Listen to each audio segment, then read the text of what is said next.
the comments that have been made. Anyone of the other committee members want to comment on anything that's been said? Go ahead. Thank you. Just a quick question, since I will be going into the Community Services Commission, and some clarity about, and I know Monica's here and will certainly take the lead on announcements and things, but is there, just so I'm also clear in terms of direction, do we anticipate an application process? Do we anticipate it to be an invitation? What are we talking about? Go ahead, Kelly. I think that it can absolutely be announced at the Community Services Commission that the Budget and Finance Committee supported the workshop proposal and concept, and that if there are members who are specifically interested or express interest tonight, they can go ahead and volunteer, and then staff can follow up with them and kind of walk through the details, explain the time commitment, and really just ensure that they are in fact able to commit to the process. And I don't know, I don't want to commit Mary's time for the rest of the evening, but I know Monica's listening in and will be at the commission and will probably report back on this process. Is that consistent with what I'm getting thumbs up from Monica, so that's good. Yeah, just wanted to make sure we all kind of were hearing the same thing and being able to report out consistently. I appreciate that. Thank you. We kind of got everything lined up to get the application ready as soon as possible after we had heard from you, so that we could get it out before City Hall closes down. So you can expect to hear really soon. Okay. But you can please let them know tonight. We don't have it for tonight, but maybe by tomorrow. Okay, and they can watch for it. Aisha? Thank you.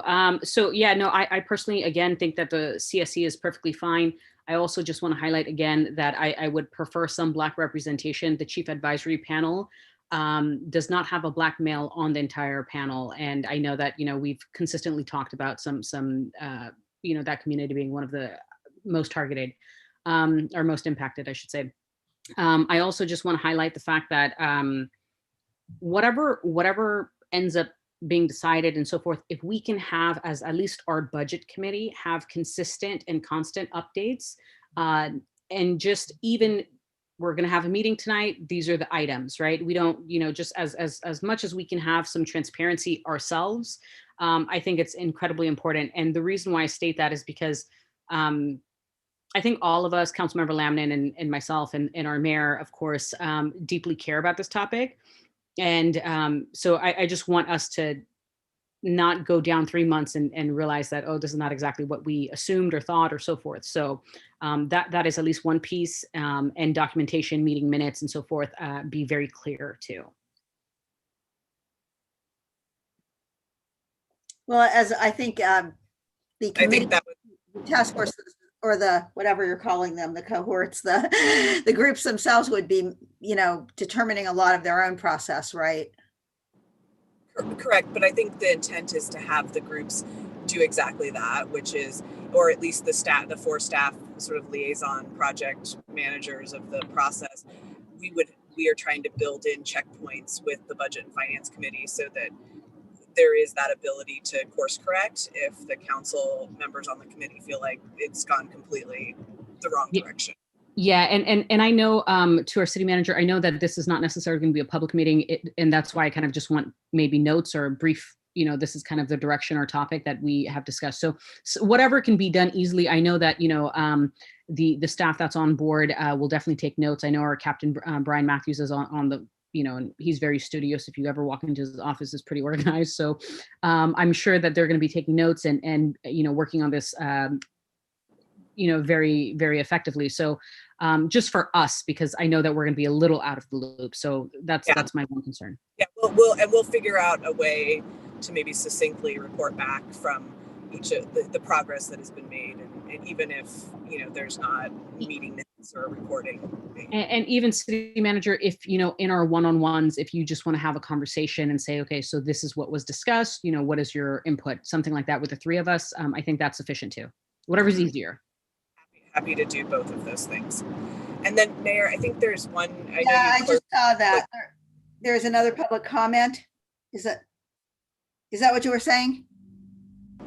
Yes, you- that's Yes. what I was. So I'm going to let him go ahead and speak. Tom Ferreira, can you unmute yourself? Hi, can you hear me? Yes. Hi, my name's Tom Ferreira. I'm with the Hayward Concerned Citizens. I just want to speak about Aisha's plan with the fire service. Being myself coming from 22 years with Alameda County EMS, the way the system works, and I know Hayward Fire has all paramedics on their rigs, but the way the system works, per Alameda County, we got to have one medic and one medic on the fire station, fire engine. If we have a fire engine going to a homeless encampment and someone has a heart attack or a stroke, our ambulance service that goes to the call only has one EMT, one medic. So they're short a medic. And that also delays everything down the line for the 25 to 35 911 calls that we get in Hayward each day. So you got to think about that. Also, I would talk with Alameda County EMS and also talk with the chief again to confirm that, but that's the way it works. Speaking about last month's meeting with the chief laid out very clearly that San Francisco has 2,000 officers right now, and Hayward, it could fit 2.5 cities of San Francisco in the Hayward city limits. And we only have 190 officers giving us safety in our city. I just felt like we need that support for our Hayward police, and we need the courage and support. I felt like our chief chaplain was saying this, and he was waist deep in quicksand, and everybody was talking about, well, let's take the 12 officers we're going to hire next year, make that into a 311 system, one that city council members said. And then they also said, you got to work better with your own equipment, even though it's outdated 2011, work better with what you got. And there's also ethnicity on the survey. It was mixing up with another council member. That's not support. That's not courage. So we need better support, better courage, up staffing. Our police are down by almost 50%. We would need at least another almost 100 some officers. And basically, our city is growing 1,000 to 2,000 people by the end of this year. So we need that support of those 12 officers. And that also, we need that support where if you're going to do 311 system, you're also going to need officers to support that 311 system to make sure they're safe. So that's my comments, that's my concerns.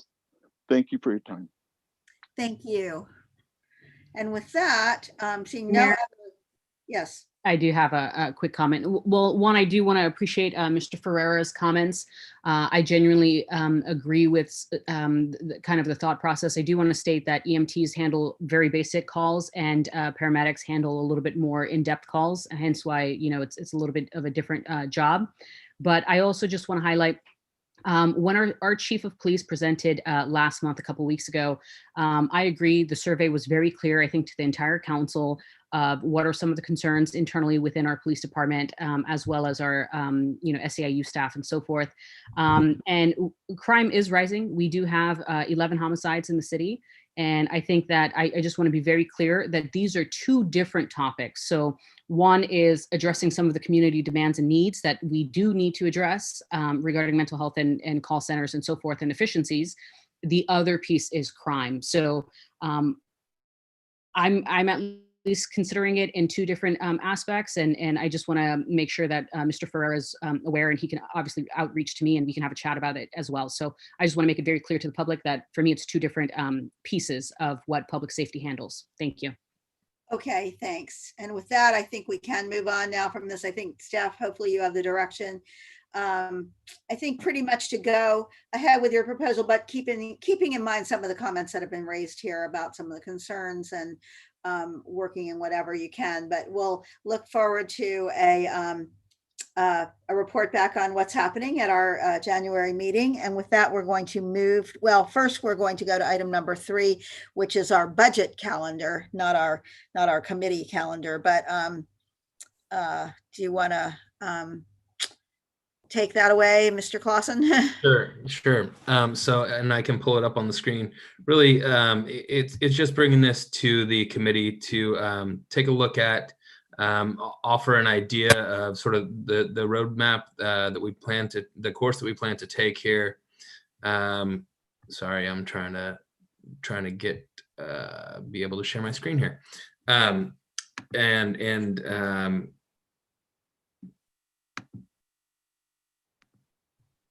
on, it's asking me a whole bunch of questions.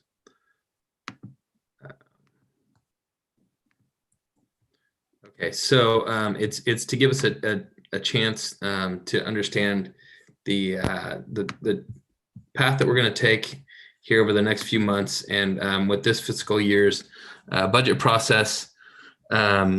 And council or the committee will note that we're trying to get back to the same sort of trajectory that we had in years prior to this last fiscal year 21's process, so that we can get back to adopting earlier, having I guess more focused conversations, hoping that we won't be dealing with the same challenges and constraints that we did last March through June as we work through the pandemic. And if we do, we will be doing it for the second time. And so hopefully it will be more efficient than the first time that we did it. And we can get back to the more, a better process, a less sort of drawn out process, and one that includes all of the necessary conversations that we need to have to be able to provide the services that we are so grateful and gracious to be able to provide to the community. So I'm happy to take any comment on this. Really, that's kind of it. As is every year at about this time, this is definitely all these dates are set in sand at this point, because there are things that will change and move around, and even up until we adopt, essentially they're not quite set in stone. So that being said, happy to answer any questions and address any conflicts that you see immediately. Okay, I'll go to Councilmember Wahab first. Do you have questions? Sure. Actually, I should have gone to Councilmember Lambden first, because I think I went to you last time, but Yeah. Okay. all I right. didn't actually Yeah. have any questions, but thank you. Oh, okay. So go ahead, Aisha. Okay. And this is just for me personally, okay, Director Clausen. In the month of May, I always feel like it's so heavily impacted, and it's obviously our big lifts during that time, and it's almost every week we meet, every Monday, or closed session or whatever the case may be. Is there a way to kind of split that a little bit where it's April, May, and not just all in May? We can look to do that. What I would say is, in reality, the bulk of the heavy lift is actually in April. In May, it's generally we're putting the finishing touches on things, and so it's sort of tying up loose ends at each of the meetings. And so we'll do our best to pull as many of those loose ends back into April as possible. But a lot of times it's things that come out of the April meetings that we end up discussing in May. And so, I will exclude May of 2020 because that's a torture that none of us want to go back to. But generally, in the months of May, the work is mostly done. We're 85 to 90% there, and it's that last 10% that we're trying to get across the finish line. So we'll do what we can. Okay. And second request, can I have it in a real binder this year? I know it's just so much easier to go through it, write notes, and respond. So that's going to be my personal request, but I'm just tossing it out here right now. Yeah, and that was our intent this last fiscal year as well. And then COVID hit, and it was we literally had the binders mostly constructed prior to when we went into shelter in place, and then we pretty much crumpled up that budget and threw it away and started from scratch. And at that point, it was nearly impossible to try to get binders delivered out to each of the council members' homes. But certainly this year, I think at this point we're all comfortable coming into City Hall at one time or another, so that we could at least pick something up. So we'll definitely take that under advisement. And then the final thing, which is the heavy. We will get them in binder form, right? Yeah, I think the mayor and I prefer it like a little bit more. But the final thing that I would like to ask is, as you are the one that is monitoring our revenue the most and our expenses, and I know that we are going to have our conversations with the different union groups as well, based on their side letters that they submitted earlier this year. Just to, if we do have to make cuts, if we do have to have those conversations that, obviously none of us want to have, if we can ensure that that happens well ahead of time, or if there are projects that we can potentially delay, those things, because I know that our revenue streams aren't looking well. So I just want to highlight that ahead of time before we even have to, take a look at it in the later months. Yeah, we'll absolutely do our best to do that, and we're bringing council an update on revenues during the month of January. We'll do an update on that and do the Measure C annual report, just to daylight as much as possible and keep people as up to date as possible with it. What I will say is the property tax numbers were very encouraging. The other revenue sources have not been as encouraging, and so. We will hope for the best when it comes to those other revenue sources. Understandably, we'll have some that we know are not going to bounce back as quickly, things like transient occupancy tax, the real property transfer tax. But I'm hopeful for sales tax, and we'll be bringing some information and obviously hope for the best and plan for whatever reality brings us. Thank you. Okay. And Sarah, you still did not have any questions? I just wanted to point out that there seemed to be two choices between May 1st and May 8th for our Saturday, which I assume we don't know what it will be in May, but I feel like it may end up being an online session, but actually, which would be probably very nice for staff when I think about how we do that, even if we are in a situation where we could come back. But the budget is going to be available to the city council on April 23rd. So my choice would be May 8th, because, it just gives us extra time to review it. And that is a big document to review. And we're probably going to be having other things happening around that time too. So, council meeting stuff. So I would, if we're not going to get the budget book until April 23rd, then I would want to have that on May 8th, not on May 1st. And I also, would stress that, and I'm sure you usually are, but both the city manager and the finance director maybe should be available to the whole council for questions that they have, not policy questions, but maybe technical questions, or just, what does this mean on page such and such, that maybe could be answered in a document, kind of like we get every week with the council agendas, before the council meets, with some of those questions and answers. That would be a suggestion I have. Sure. Yeah. And we've done that to an extent, done as much as we can to get answers, put pen to paper for answers prior to that, to the Saturday work session. We'll continue to do that, and really try to, myself and city manager I won't volunteer, Kelly. I'm always available to talk budget, and happy to. The city manager is always available to talk budget. I'm always available to talk about anything that the council would like to talk about.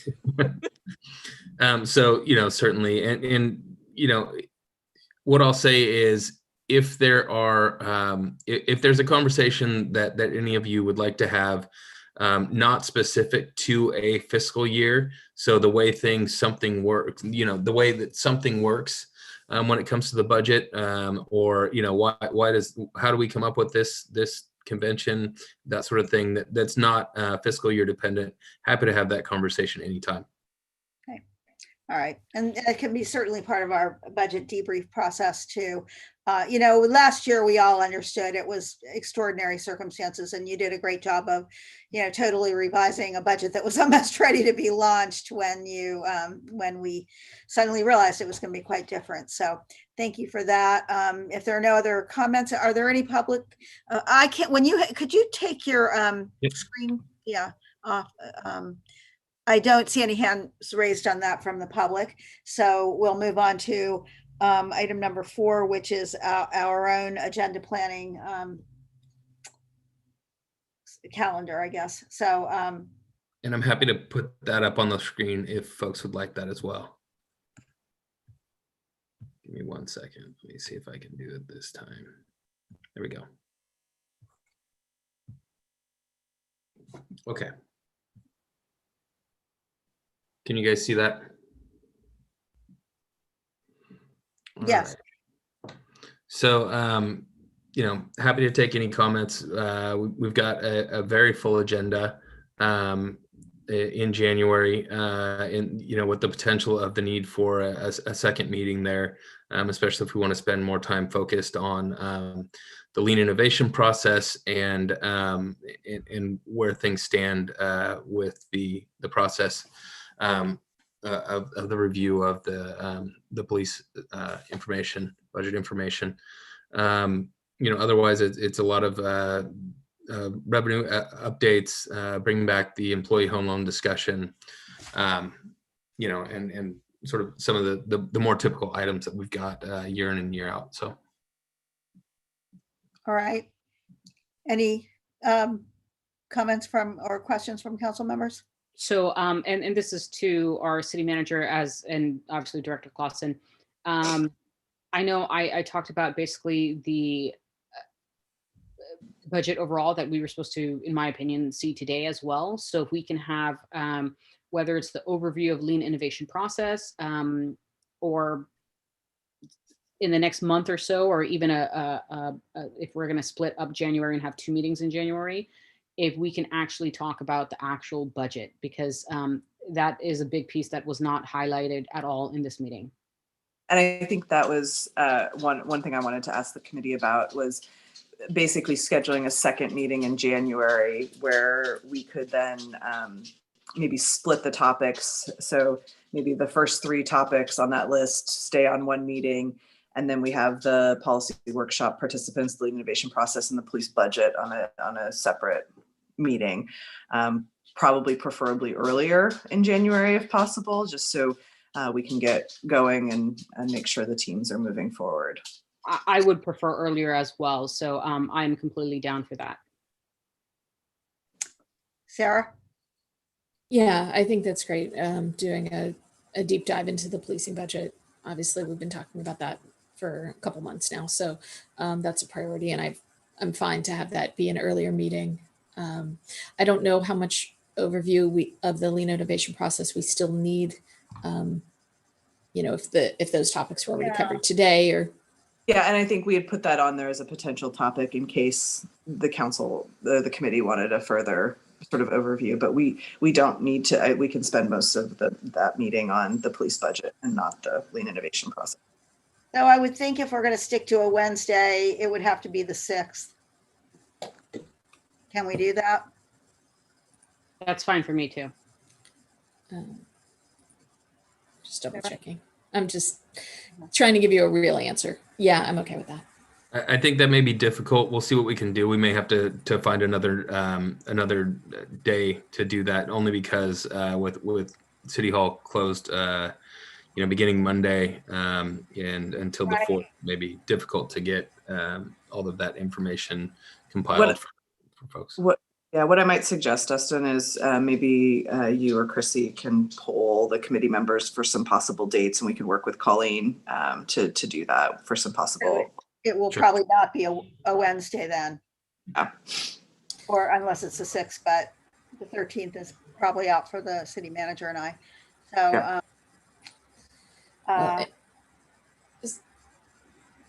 Mayor, may I? Or- Yeah, go ahead. So it may be worth doing kind of tentatively setting a second meeting for the period of the lean innovation process. If we don't need that second meeting, fine, but that way we have it in our calendars.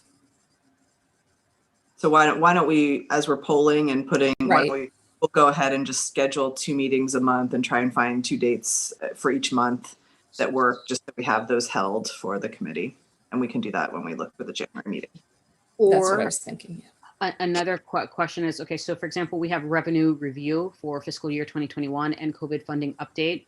That obviously we care about, but it could also be an informational attachment that, you know, we have there. You guys provide any data on it. And if we have any questions, we can ask, of course. And the overview of lean innovation, I also agree. You know, I already know what that is, but if it's more about the process that we care about in this particular event, that's really what I would like to focus on, rather than, you know, what is lean innovation as a whole, right? So I think that that's something I would be willing to. Even the employee home loan program discussion, if it's written out, we read it ahead of time, we can move through it pretty quickly as well. So I think having informational reports whenever possible, I'm always in favor of that. I don't want to lose our momentum on the things that we do need to get to. So Yeah. that's why I think having a second meeting, even if I'm we not don't, opposed to either. It's just Okay. whichever, yeah, we can drop. right. And then the one other thing I had for February is just clarification that we are reviewing our various policies at that time. And then also with the cannabis revenue review, do we also want to talk about the 1%? Just maybe even some initial policy framework around that at that time. Yeah, I thought- Sorry to jump in. I think actually the staff that has, Monica in particular, has been working on a framework to bring a discussion back to the Community Services Commission around that. So let me talk with her and see. We were kind of waiting and to see how much revenue we were actually generating for the, you know, that 1% for the community foundation before creating a framework for sending it, or, you know, spending that money. So let us sort of talk as a staff team and figure out what makes sense, because I do think she had laid out a pretty comprehensive proposal for how the communities, maybe that's what we discuss at the February meeting, is what that proposal, sort of how the funding would get distributed and what a process might look like. So let us talk internally. So I want to be clear on the cannabis one. I know Councilmember Laminin mentioned the 1%, and I'm assuming City Manager, you are referring to that, but I also definitely want to ensure that we will be talking about the cannabis revenue and the unfunded liability piece of it as well. So either are you referring to both of them or just one of them? Both. Okay. Because I think there was your policy referral on how the overall sales tax revenue for cannabis gets generated, sort of or gets distributed, the 6% that is sort of separate from the 1% we've talked about. Okay, perfect. Okay. And let's see, I actually now can see my attendees. And are there any public comments? Anyone who is in attendance want to make a public comment? I'm not seeing any hands raised, so I'll close that and we can move on to committee member or staff announcements. We're going to have a very interesting next couple of months of our budget meetings. So thank you guys to staff. I know that this is more work for you guys. My number one concern is just obviously the economy has tanked significantly, and I do believe that we're going to have a problem in the next quarter as well. So it's not looking kind of bright and shiny, if you will. So whatever we can do to just kind of be a little bit more disciplined. So I know Director Clausen, that is your primary goal as well. So I think we're on the same page. I just, you know, tossing out ideas to see what else we can do. Sure. We can write to our congressional representatives and ask them to please do a package that includes state and local governments. Yeah. Okay, anyone else? Staff? Sarah? All right, then, with that, thanks for a good meeting. And I want to thank the remaining public members, although I think many of them have left us. But anyway, thank you. You all have a good evening tonight, and we'll see you at the next one. Thank you. Bye, folks. Yeah. Bye.